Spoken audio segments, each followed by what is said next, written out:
Alright everyone. आज की पहली खबर न्यूयॉर्क टाइम्स की। इसमें लिखा हुआ है Taliban stage major attacks as violence intensifies in northern Afghanistan. और इसके अंदर दे वर स्कोर्ड अराउंड 40 के करीब लोग बंदे मारे गए इस अटैक के अंदर। और डेवलपिंग स्टोरी है and it could potentially rise फैटेलिटीज़। ये अटैक जो है समनगन में हुआ है, अफगानिस्तान के नॉर्दर्न प्रोविंस में। और अराउंड 40 के करीब लोग इसमें वुंडेड हुए हैं एंड अराउंड 11 के करीब जो है 12 उसके अंदर 11 के अंदर जो है 11 इंसर्जेंट्स मारे गए हैं और 12 पुलिस वाले इंक्लूडिंग 4 सिविलियंस वर किल्ड। तो संडे नाइट में जो हुआ था हमला, कल रात गुजरी हुई रात में, तो ये दोबारा से बाउंस बैक हो रहे हैं जितने भी आपके तालिबान हैं अफगानिस्तान में। और उनका मरकज़ अभी जो फ़िलहाल काबुल है। अरब न्यूज़ के अंदर जो हमने कल रात में डिस्कस किया था कि Saudi air defence foil Houthi missile drone strikes on civilian targets. कल तक के जो है जो पिक्चर क्लियर नहीं हुई थी, मगर अब जो है ये कह रहे हैं कि रियाद के अंदर सिविलियन टारगेट्स पर हिट किया गया है। और दे destroy 2 ballistic missiles and 6 drones fired bye terrorist Houthi militia towards Saudi Arabia on Sunday night. तो कल तक तो ये क्लियर नहीं था कि कौन से टारगेट्स किए गए, but now it is being reported के सिविलियन टारगेट्स हैं, which is a bad situation. Al Jazeera के अंदर आज की दो इंपॉर्टेंट खबरें। पहली खबर ये कि 4 soldiers killed in Azerbaijan Armenian border clashes. Azerbaijan Armenian के बॉर्डर्स लगते हैं और इनके ऊपर डेकेड्स लॉन्ग, मतलब सालों साल का इनका एक टेरिटोरियल प्रॉब्लम चलते हुए आ रही है। और इसमें कहा है कि Azerbaijan and Benetrate blame over a new escalation at the border that killed at least 4 Azerbaijani soldiers। और अजरबैजानी बेसिकली एक मुस्लिम डोमिनेंट कंट्री है और इसको टर्की की भी सपोर्ट हासिल है।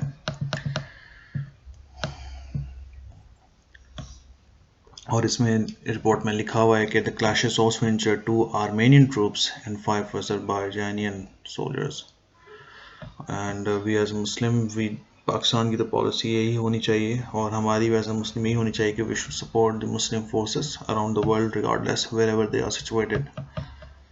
और इसमें है लिखा हुआ कि मिलिट्री एडवेंचर, यहाँ पे लिखा हुआ है Turkey's Ministry of External Affairs issued a statement Turkey will continue with all its capacity to stand with Azerbaijan and struggle to protect its territorial integrity। दूसरी खबर अल जज़ीरा की है, China sanctions US politicians in retaliation to Ukraine measures. और ये दोनों सारे politicians जिन्होंने जिन पे सैंक्शन लगाई गई हैं वो ट्रम्प की पार्टी के हैं, देयरफॉर रिपब्लिकन पार्टी के। और इस चीज़ में अभी तक क्लियर नहीं हुई कि कौन कौन से सैंक्शंस लगाई गई हैं। इसमें लिखा हुआ है Howard did not elaborate on what the corresponding sanctions would entail। So therefore अभी डिटेल्स नहीं आई हैं कि किस नौयत की sanctions लगाई गई, whether it's financial, whether it's trade, whether it's economic, other economic things। तो अभी मगर फिलहाल तो ये है कि यूएस ने जो लास्ट वीक जो इम्पोज किए थे बैन्स वीज़ा के चाइनीज़ ऑफिशियल्स पर, तो उसके जवाब में इन्होंने मज़ीद सैंक्शंस लगाई रिपब्लिकन पार्टी के कुछ लोगों के। आरटी के अंदर इम्पोर्टेंट न्यूज़ है कि रशिया टाइम्स में watch military pilots test most advance version of Russian flying tanks Sukhoi 25 SU-25। इसकी डिप्लॉयमेंट इसमें लिखा हुआ है फॉर डिटेल्स के अंदर Russia is upgrading its fleet of Sukhoi SU-25 attack planes. और इसको फ्लाइंग टैंक्स क्यों कहते हैं, क्योंकि ये they look like tanks because of its heavy artillery capability. और इसमें जो इम्प्रूवमेंट आई है, इसमें है इम्प्रूवमेंट आई है इनकी प्रिसीशन बॉम्ब्स एंड मिसाइल्स। और इसकी इम्प्रूवमेंट के बाद जो है it will require less time for deployment and it can shoot its target with more precision and in more less time, in lesser time than it was previously. Global times China में दो important news हैं। पहली news, US hits new law with political strike against Chinese businesses. और इसमें यही discuss किया गया है कि the US President Trump will take strong action against TikTok and other Chinese-owned social media applications। तो obviously it will affect Chinese business. और ये ग्लोबल वैसे ये हर जगह ही कंसिडर किया जा रहा है, फ्रांस में भी, यूरोप में भी, यूएस के अंदर, और इंडिया में तो हो चुके हैं 59 एप्लीकेशन चाइना के बैन। और उनकी मिलिट्री में तो 89 एप्लीकेशंस बैन हो चुकी हैं चाइना की। तो it will definitely affect have an economic problem. It will be an economic problem for China in long term, जब तक ये इनकी सिचुएशन टल नहीं जाती या किसी एक मुआहदा साइन नहीं होता है। तो देखें अभी मज़ीद, अब चाइना की तरफ से भी कुछ हो रहा होता है, इनकी तरफ से भी कुछ हो रहा होता है, तो बैन दोनों जगह से लग रहे होते हैं। तो अभी ये पहले भी हमने देखा है कि 200 250 बिलियन यूएस डॉलर्स के इन्होंने एक दूसरे के ऊपर टैरिफ्स लगाए हैं। दूसरी इंपॉर्टेंट न्यूज़ ग्लोबल टाइम्स की, China prepares for epidemic rebound in autumn and winter. और इसकी कुछ केसेस बताएं कि expert says that they may be unknown cause infections, regional outbreaks created by imported cases and dual attack of epidemic and influenza. तो इसके अंदर इन्होंने अब दो खदशात जाहिर किए हैं कि इन्फ्लुएंजा भी हो सकते हैं और ये आपका एपिडेमिक जो है अभी कोरोना वायरस का, तो ये दोनों हो सकते हैं, एक वक्त में फूट सकते हैं। और अगर ये ऐसी सिचुएशन हो तो फिर ऑब्वियसली इनके हेल्थ सेक्टर पर, बल्कि इनफैक्ट पूरे ग्लोबली हेल्थ सेक्टर पे इफेक्ट होगा और it will become more challenging. अभी दिसंबर तक के तो वैसे ही भी विंटर में तो ये इन्फ्लुएंजा और ये फ्लू लाइक सिम्टम्स ज़्यादा फैलते हैं, वायरस ज़्यादा फैलते हैं। तो आई फील कि हो सकता है ये मज़ीद ख़राब हो सिचुएशन अगले 3-4 महीनों में, by October November. Times of India के अंदर important news, India China to hold corps commander level talks tomorrow. अब ये कमांडर लेवल पे होंगी talks and the top focus होगा इनके ऊपर, इनका disengagement along the LSC and it will be the second phase of the talk। और पिछले जो 3 जो टॉक्स हुई थी इनकी लेफ्टिनेंट जनरल और मेजर जनरल के अंदर, वो तो उनका तो कोई आउटकम नहीं आया था। तो लेट्स सी, देखते हैं कि how long it will take to disengage the entire situation at LSC।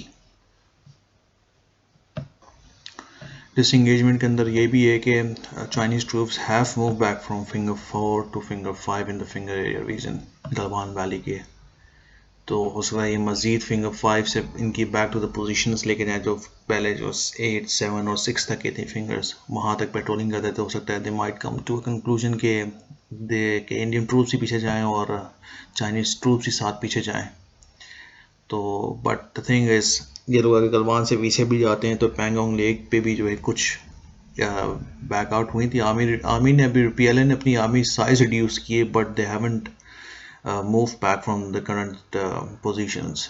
तो वहाँ पे एक नया फ्रंट खोला हुआ है इन्होंने अभी, और अभी तक कोई वहाँ पे सच इम्प्रूवमेंट नहीं आई सिचुएशन में।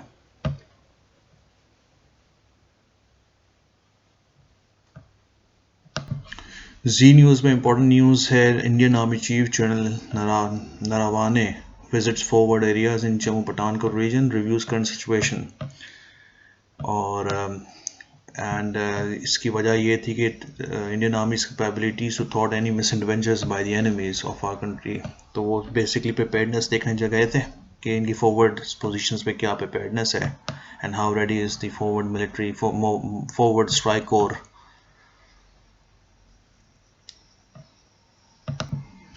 इसमें यही लिखा हुआ है कि इनकी जो फॉरवर्ड स्ट्राइक कोर, जिसको राइजिंग स्टार कॉर्प्स कहते हैं, it is to review the current security situation and operational readiness of the troops deployed on the ground of Jammu Patankot region। तो यही readiness, military readiness basically देखने गए थे कि how ready are their forces।